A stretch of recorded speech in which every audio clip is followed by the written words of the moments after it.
Governor భవన్లో KCR మోదీతోని secret మంతనాలు జరిపారా?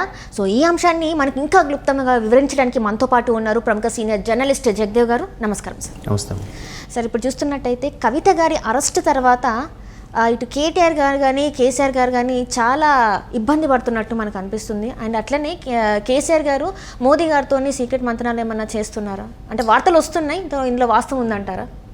అంటే వార్తలు నేను కూడా విన్నాను. ఎందుకు విన్నాను అంటే, మనం ఒక 2 months బ్యాక్ వెళ్తే ఎన్డీఏ కూటమిలోకి పాత మిత్రులు కొత్త మిత్రులు కూడా ఆహ్వానిస్తున్నట్టుగా అమిత్ షా గారు ఒక స్టేట్మెంట్ ఇచ్చారు. దానికి తర్వాతనే కేసీఆర్ గారు ఢిల్లీ వెళ్తారనో సంథింగ్ కొన్ని వార్తలు వచ్చాయి.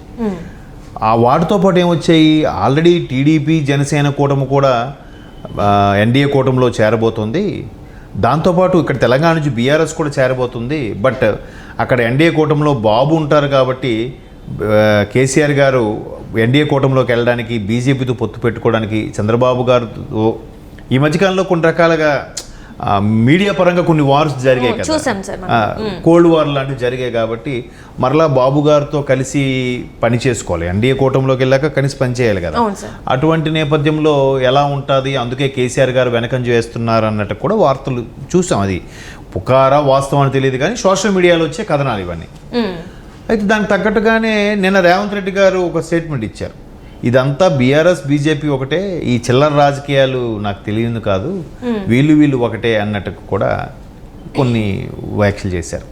అయితే ఇప్పుడు ఏంటి, అందరి అభిప్రాయం ఎలా ఉందంటే, చాలామంది విశ్లేషకుల అభిప్రాయం బీఆర్ఎస్ బీజేపీ ఒకటి కాదు, వీళ్ళకి పొత్తులు లేవు, తెరవనికి వీళ్ళిద్దరికీ మంతనాలు లేవు అని చెప్పేందుకే కవితని అరెస్ట్ చేశారంటారు ఒక వర్గం.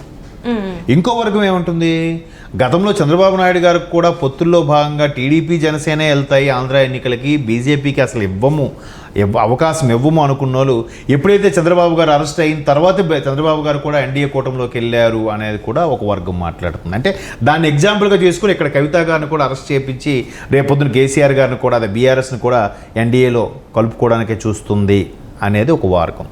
ఎందుకు అంటే, చంద్రబాబు నాయుడు గారిని అరెస్ట్ అయిన తర్వాత జగన్మోహన్ రెడ్డి గారు ప్రెస్ మీట్ పెట్టలేదేంటి?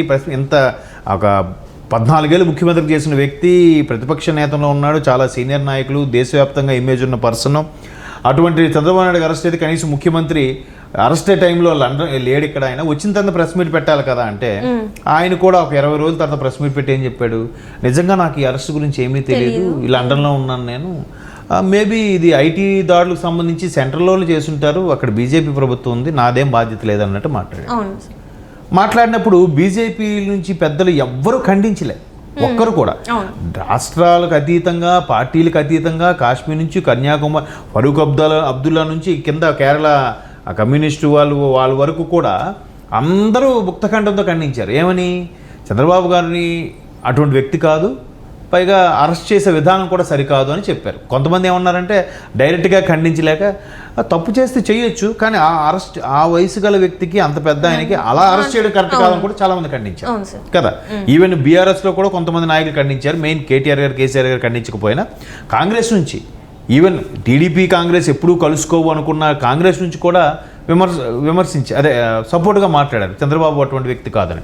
బట్ అప్పుడు బీజేపీ రాష్ట్ర స్థాయి నాయకుల నుంచి కానీ కేంద్ర స్థాయి నాయకుల నుంచి ఎవ్వరూ మాట్లాడలేదు. జగన్మోహన్ రెడ్డి గారు ఇచ్చిన స్టేట్మెంట్ కూడా ఎవరు ఖండించలే.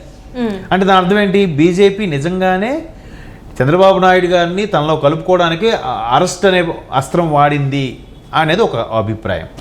సో ఇక్కడ కూడా కవిత గారిని అరెస్ట్గా చూపించి కేసీఆర్ గారిని లోపరుచుకోవడానికే, లేదంటే పొత్తులో భాగంగా మాకు ఇన్ని సీట్లు కావాలి, మేము ఇన్ని సీట్లు పోటీ చేస్తామని అడగడానికి, డిమాండ్ పెంచుకోవడానికే ఈ అరెస్ట్ అనేది ఒక వర్గం అభ్యాసం. కరెక్ట్ అనిపిస్తుంది నాకు. చంద్రబాబు నాయుడు గారి విషయంలో జరిగిన విషయం కానీ ఒకసారి కంపేర్ చేసి అప్లై చేసి ఇక్కడ తెలంగాణ గవర్నమెంట్కి కానీ, తెలంగాణ ప్రభుత్వం, తెలంగాణలో జరిగిన సిచ్యువేషన్ కానీ అప్లై చేస్తే బీజేపీ చేసింది స్ట్రాటజీ నిజమేనేమో అనిపిస్తుంది. ఎందుకంటే బీజేపీ వ్యూహాలు ఎవరికి అంతు చెక్కవు. సో మరోవైపు రేవంత్ రెడ్డి గారు కూడా ఏమంటున్నారు, నిజమే వీళ్ళిద్దరూ చిల్లర రాజకీయాలు చేస్తున్నారు, వీళ్ళు ఒకటే, ఎన్ననుకున్న సర్వేలు కూడా అందుకే చెప్తున్నాయి, మాకు ఎలాగో 10-12 సీట్లు వస్తాయి, వాళ్ళకు చెరో 2 చెరో 3 వస్తాయి, ఎంఐఎం ఎలాగో వస్తుంది అన్నట్టుగా రేవంత్ రెడ్డి గారు మాట్లాడుతున్నారు. ఈ రేవంత్ రెడ్డి గారి మాటలు కానీ, ప్రముఖుల విశ్లేషకుల అభిప్రాయాలు కానీ బట్టి చూస్తే ఏమో కవిత గారి అరెస్ట్ కోసమే ఈ లోపాయకారంగా మళ్ళీ లోపరుచుకోవడానికి ఇలా చేశారేమో. అందుకే కేసీఆర్ గారు రహస్యంగా మోదీ గారితో కలవబోతున్నారేమో గవర్నర్ తమిళిసై సాక్షిగా. ఎందుకు గతంలో గవర్నర్ గారికి కేసీఆర్ గారికి కూడా కొన్ని విభేదాలు వచ్చాయి. ఆయనకి ప్రోటోకాల్ ఫాలో అవ్వలేదని, అసెంబ్లీ సమావేశాలకు కూడా ఆవిడ పిలవలేదని, పిలిస్తే కనీసం వచ్చి దాన్ని ఏమంటారు ముందు గవర్నర్ ప్రసంగం ఉంది కదా స్టార్ట్ అవుతుంది, అటువంటిది ఏమి ఇవ్వలేదని, తర్వాత సెక్రటేరియట్ ఓపెనింగ్ కూడా ముందు పిలవలేదని, తర్వాత పిలిచారు అనుకోండి ఇంకా దిగిపోతారని కొద్ది రోజులు అనగా. అలా చాలా కాంప్రమైజ్. ఈవిడ తమిళిసై అనేది బీజేపీకి చెందిన వ్యక్తి కాబట్టి అని నరేంద్ర మోడీ గారు 2-3 సార్లు వచ్చినప్పుడు కూడా కేసీఆర్ గారు కలవకపోవడం, ఇవన్నీ చూస్తే మళ్ళీ లేదు కేసీఆర్ గారు ఇట్లా ఈగోకు వెళ్ళిపోవడం వల్ల ఇలా జరిగిందేమో ఏమో. ఇదే ఈగో వాళ్ళు కూడా ఈగో హర్ట్ అయింది కాబట్టి అలాగా కవిత గారిని అరెస్ట్ చేయించారేమో. సరే ఒప్పందానికి ఒక కాంప్రమైజ్ పోతే సరిపోద్ది కదా అని అనుకుండొచ్చు కదా. అలాగైతే మేబీ, ఎందుకంటే మీరు నమ్మరు, చంద్రబాబు నాయుడు గారు రిలీజ్ అయిన తర్వాత రేవంత్ రెడ్డి గారు కూడా సీక్రెట్గా చంద్రబాబు నాయుడు కలిశారని కూడా ఒక వార్త ఉంది. దాని మీద ఎక్కడ మీడియాలో వార్తలు రాలేదు, ఎక్కడ ప్రూఫ్స్ లేవు. కానీ బట్ కొంతమంది శ్రేణులు ఇచ్చిన సమాచారం ప్రకారం లేదు, రేవంత్ రెడ్డి గారు సీక్రెట్గా వెళ్ళి చంద్రబాబు నాయుడు గారిని కలిశారు, ఆయన సలహాలు సూచనలు తీసుకున్నారు ఎన్నికల ముందు అన్నట్టు కూడా ఒక వార్తలు ఉన్నాయి. మేబీ ఇప్పుడు కేసీఆర్ గారు మోడీ గారు కూడా రహస్యంగా కలుస్తారేమో. పెద్దవాళ్ళు తలుచుకుంటే, ప్రభుత్వాలు వాళ్ళ చేతుల్లో ఉంటే వాళ్ళు అనుకుంటే సాధించింది ఏముంది, అనుకుంటే చేయలేనిది ఏముంది. ఎందుకంటే 400 సీట్స్ కంపల్సరీ అన్నారు కదా, అందుకే 400 సీట్స్ అంటే వాళ్ళకి ఒక్కరికి వస్తాయా? ఎన్డీఏ కూటమి అంతా కలిపితే 400 రావడం కూడా కష్టమే ప్రస్తుత పరిస్థితి. ఎందుకంటే 2 సార్లు ప్రభుత్వం వచ్చినప్పుడు 3వసారికి ఎంతో కొంత వ్యతిరేకత వస్తుంది. పైగా రైతు ఉద్యమాలను తీవ్రంగా నడుస్తున్నాయి. దానికి కాంగ్రెస్ సపోర్ట్ గా ఉంది. కొంత నార్త్ లో బీజేపీకి వ్యతిరేకత స్టార్ట్ అయ్యిందని కూడా వార్తలు వింటున్నాము. కాబట్టి ప్లస్ ఏంటంటే ఈ రామ మందిర నిర్మాణము, ఆర్టికల్ 370, సర్జికల్ స్ట్రైక్స్, ఇట్లాంటి కొన్ని ప్లస్ ఉన్నాయి. మైనస్లు కూడా ఉన్నాయి. ఇప్పుడు రైతుల సమస్య ఉంది. తర్వాత వరల్డ్ బ్యాంక్ స్విస్ బ్యాంక్ నుంచి బ్లాక్ మనీ తెప్పిస్తామన్నారు, తేలేదు. బ్యాంకుల వద్ద డబ్బులు ఎగ్గొట్టి బయట దేశాలకు వెళ్ళిపోయి వాళ్ళకి కూడా రుణమాఫీ చేశారు. ఇటువంటివన్నీ కూడా మైనస్లే కదా. సో ఇట్లాంటి మైనస్ని మళ్ళీ క్యాష్ చేసుకోవాలి. 400 అంటే కష్టం, 300 అంటే బ్రహ్మాండంగా రావచ్చేమో. అది కూడా ఇంక్లూడింగ్ ఆఫ్ ఎన్డీఏ కూటమితో రావాలని. సో అందుకే అమిత్ షా గారు ఎప్పుడో స్టేట్మెంట్ ఇచ్చారు, ఈసారి పాత మిత్రులు కలయికే ఎన్డీఏ అని. మేబీ అదే ఇదంతా చూస్తుంటే సార్ మొత్తం రాజకీయ లబ్ధి కోసమే కానీ ఎక్కడ చూసినా వాళ్ళ స్వార్థం కోసం చేస్తుందే తప్ప ఏది కూడా ప్రజల కోసం చేస్తుంది అయితే ఎక్కడ ఏం కనిపించట్లేదు. ఎక్కడ చూసినా కూడా ఏ రకంగా ఏ కోణం నుంచి చూసినా కూడా ప్రజల కోసం ఇది మేము చేస్తామని మాత్రం ఎక్కడ లేదు. ఉండదమ్మా, ఎందుకు ఉంటుంది? మారాల్సింది ప్రజలే, అర్థం చేసుకోవాల్సింది ప్రజలే. రాజకీయ నాయకులు బాగా దారుణంగా ఉన్నారబ్బా, వాళ్ళు మంచోళ్ళు కాదబ్బా. మంచోళ్ళు కాదు వాళ్ళు ఎవరు మనలో ఒకరే కదమ్మా. అదే రాజకీయ నాయకుడి కోసం పని కోసం ఎవరు వెళ్తాం? ఒకే రాజకీయ నువ్వు వెళ్ళావు, నేను వెళ్ళాను.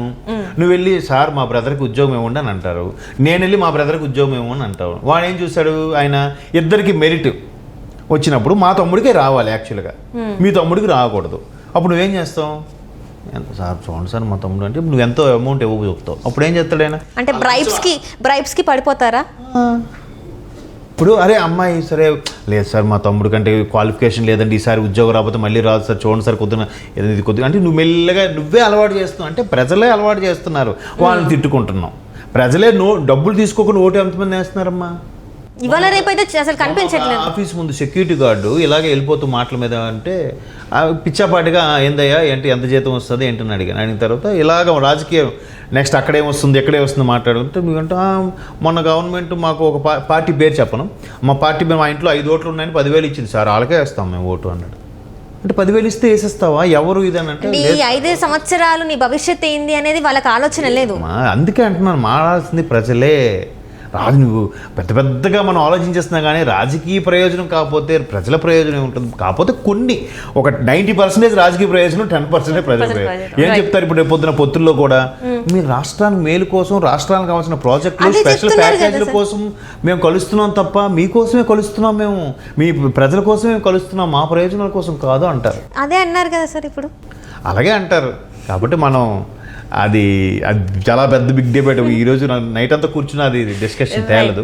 అట్లా చెప్తున్నాను కదా, ఎప్పుడు ఎవరితో కలుస్తారో తెలియదు. అల్టిమేట్గా గెలిపించుకున్నామా లేదా, సీట్లు వచ్చాయా లేదా, అంతే. దానికోసం ఏదాంటిదైనా చేయడానికి రెడీ. ఎస్.